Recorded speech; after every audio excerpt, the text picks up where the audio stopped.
Ningizimu Afrika, Mzansi, sanibonani, ngikubingelele kuphi nakuphi la enibukele khona-ke makuthi-ke usuku lakho lokuqala uyithola-ke uhlangana nalo mbukiso, ngicela ungalenzi iphutha kusekhaya la, subscribe kwi-channel, ulike ivideo ebese-ke uciphiza i-notification bell. Wenzelani? Wenzela ukuthi-ke ngaso sonke isikhathi mangifaka ivideo wena-ke bese-ke uthola i-notification then ngokushesha bese uyangena kwi-video uyayibuka kwi-Trend TV. Siyaqinisekisa-ke ukuthi-ke sikulethela-ke lolo daba olusuke lusematheni ngalolo suku. Ingane zakwethu lo esimbona-ke esithombeni intokazi-ke encane, igama layo-ke uThandaza Dlamini, obenza umatikuletsheni esikoleni iVezobala Secondary laphaya eDuduza KwaZulu Natal. Ezibuhlungu ekuthiwa-ke intokazi-ke le encane itholakale ibulewe, yase-ke icwiywa izitho zomzimba, kubeke sekuboshwa-ke inyanga engeyokudabuka ezweni laseSwazini, kodwa-ke ibisebenzela khona la eSouth Africa. Kuthiwa-ke ibanjwe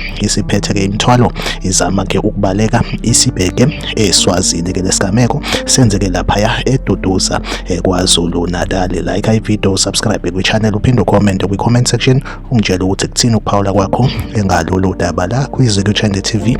Ngizohleze ngikhona ngulethela-ke udaba olusuke lusematheni ngalolo suku. Asihlangabezane kwivideo elandelayo.